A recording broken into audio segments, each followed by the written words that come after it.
Yeah, okay, all right, okay. Thank you very much. Now, our second speaker, I'm pleased to say, is CHERYL GEDLING, PCS Vice President, the Chair of the Women's Committee of the Scottish TUC. There seems to be a bit of a trend going on here. When I think of the PCS, I do immediately have to think of an ongoing issue that I'm sure everyone in this room is aware of, but just in case you're not, the National Gallery strike in London, where the workers at the National Gallery are fighting against the privatisation and also seeking to get reinstated Candy Udwin, who is the rep who was doing her job and was sacked for doing her job. So there's a petition and everything out there. If you haven't done the thing and signed the petition and everything yet, do look that up, PCS National Gallery. But after that small advert, I'm just going to hand over to CHERYL. Sorry. Apologies for that. Look, Natalie, can I just say thanks very much for that, for starting. Can I just start there very briefly, talking about the National Gallery dispute, because you're a spot in solidarity, we much appreciate, but you can donate money as well. We have members at the 90th day of strike action. Actually, we really need to collect money to make sure that they're compensated for that. It's a massive sacrifice that people are making. So if you felt able to do that, there's a PCS stall at the conference centre, and that support will be much appreciated. Can I just say what a pleasure it is to be invited to this meeting, and what an absolute pleasure to be sitting on an all-female platform, which is a very unusual position to be in. And I really welcome that from a PCS perspective, which is a union which has around about 2/3 of its members, because we're a public sector union, a civil service union, who are women. I think it's really, really important that we hear the voices of women around this debate as well. And of course, we thought the referendum was going to be pushed back to 2017. It now looks likely that it will be next year, and it is really crucial the voices of trade unions are heard in this. And I really welcome the Green Party hosting this meeting and starting this discussion. I think because questions are coming first, as my colleague there, Stephen's managed to talk about the Scottish position, but I do want to talk about that a bit, which is where my own union, I think, started as well. In the same way as Sally talked about, we are not an affiliated union either. We are genuinely a member-led union, and we're a very, very democratic and accountable union. We took the same kind of position. We called it PCS Informs, You Decide.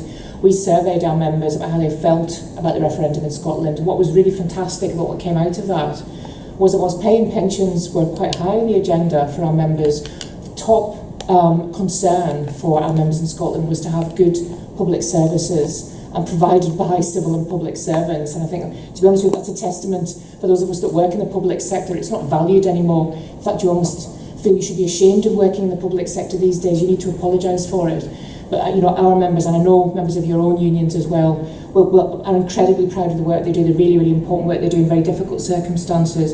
And we use that to provide our members with the kind of impartial information they needed to cut through the scaremongering. And there was a lot of scaremongering around the Scottish referendum, particularly when just 2 weeks before the referendum was due to take place, a poll said that the yes was going to win, and goodness me, the machinery of the state rolled out big style, to address that, and we got the outcome that we got.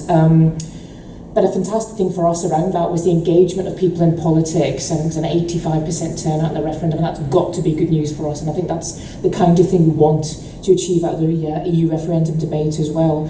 And one thing I do want to say, actually, I am proud to live in a country that welcomes immigration. We need immigrants in Scotland, and we want people to come and live there, and they are genuinely very, very welcome. So that's the same kind of approach that we want to take in the EU referendum. We don't have a policy on this either. Our only policy, which was agreed at our conference in May this year, is to have the same kind of discussion and debate around the issues, and it is about, if it doesn't sound too sort of grand, actually, the kind of society that we want to live in, which is more equal and fair, where there is some hope, actually, for a better future, rather than people fearing, that their children will be worse off than them, will work much longer than they have, will perhaps not have a job, will won't have the kind of benefits we've been able to secure for years of fighting for this in the trade union movement. That's exactly the kind of thing that we want to debate with our members and across the movement as well. And of course, we've seen people arguing that if Cameron manages to negotiate away some or all the workers' rights that we get from Europe, then we should leave. That's a reason for leaving. But it's difficult to see how that takes us forward, because we will still have the most right-wing government of our lives without any kind of constraints or restraints to go further. And yes, we have seen, over the last Well, the last 2 years, actually, both the good and the bad in the European Union, the absolutely appalling treatment of Greece. I had the pleasure of attending a Fringe meeting last night that my union organised, which was addressed by Yanis Varoufakis, and he talked about what he called it, the terroristic, and he said he chose that word very carefully, attack by the Troika of closing down the Greek bank. And of course the Greek Central Bank is a system that's supposed to keep the economy going, it's supposed to be there for emergencies, and it's supposed to be funded for that. And I think, if we're any doubt at all about that kind of neoliberal approach from the European Union, about the power of the Troika, about the overriding of the wishes of nation governments, and I think that was a really, really useful reminder of that. But we've seen, of course, again in recent weeks, the EU programme on the refugee crisis. It isn't what we want it to be at all. And the UK government has been massively put to shame around this. But Germany, for instance, has accepted 20,000 refugees in a week. Our government will only accept that over 5 years. Having said that, we saw yesterday, the Schengen suspension as well around free movement, which is clearly an extreme cause for concern.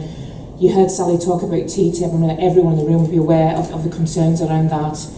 That will drive down workers' protections, environmental regulations. It's all about privatisation and marketisation of our public services. But again, 11 European nations are working together to introduce a financial transaction tax, which we more commonly refer to as a Robin Hood tax.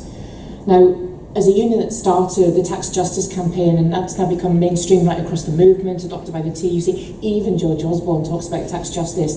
I know he doesn't mean it, but even he feels obliged to talk about that. So the success, I think, of that argument, that's a really, really key issue for us. And it's about progressive taxation as well, of course, so that the people that can afford to pay more do so. So there are good things in the European Union as well. And I think that's why it is really, really crucial that we start this debate now. And I guess from my own union's perspective, where we start from is our anti-austerity activity. We've been fighting for over a decade now. We are unfortunately in the forefront of the cuts, which is not a place that you'd want to be, actually. But I think what we do is define ourselves not just by what we oppose. Of course we're against austerity, but we put forward economic alternatives on privatisation, on welfare, and on the green economy as well. We are absolutely embedded in terms of supporting 1 million climate change jobs, and again it came up at the Fringe meeting last night. So I think one of the things that I think we'd like to do is try and build that kind of anti-austerity movement across Europe, actually, because we're not just dealing with our own governments in fighting these things, are we? The big corporations, the wealthy and powerful that we're up against are international, and they show complete solidarity to each other in their behaviour, in their actions, in their methods, in their approach. And I think we have to recognise that otherwise we're not going to be able to address these issues effectively. And I think I have to say as well, in a sense of being self-critical, it has been the failure of the leadership of the labour and trade union movement, which has allowed them to do this with impunity, to be honest. And I know there's been an absolute game changer over the last couple of days. I really, really hope that has the kind of impact we want it to be, but we have to acknowledge, I think, that we have not fought successfully against the attacks that we face, and it's why these people feel incredibly powerful. And I think it's not an exaggeration to say that we are approaching a situation in society that resembles a corporate dictatorship, if I could use those terms. And I think we need to be clear about the framework within which we're having this debate, so we can have the kind of open and honest debate that we need to have. And it does feel like dissent has to be crushed, actually. It really did feel like that in Scotland around the referendum, with the levers that were brought to frighten people actually into voting no. And I think we need to make sure that kind of fear is not an aspect of the debate around EU membership. But they do fear us, of course, and that's why they are pushing through the trade union bill. And of course they fear us more than they did 3 days ago because of the events, the momentous events over this weekend. But we do have to acknowledge as socialists, I'm a socialist as well, my union is led by socialists, that capitalism is the problem, that our problems can't be solved in the confines of national boundaries and in individual states, but the ruling class is seeking to impose those boundaries and constraints upon us. And of course that's because they fear, if we come together right across Europe, that we could actually be successful. And I think what I want to come out of this debate, what my union wants, is the kind of open and honest debate about how we can achieve the kind of society that Sally was talking about, how we can defeat austerity, how we can have a vision about the kind of world that we want to live in, and actually, to be honest with you, how we level up rather than level down, and how we give people some hope. And I think if we can achieve that through the debate, and do this in a kind of comradely and fraternal way, then we will be able to achieve a sensible position on Europe that genuinely takes us forward and doesn't pose this in terms of the kind of Bullingdon bully boys and the kind of fascist UKIP, and that's the kind of debate I think we should have around this.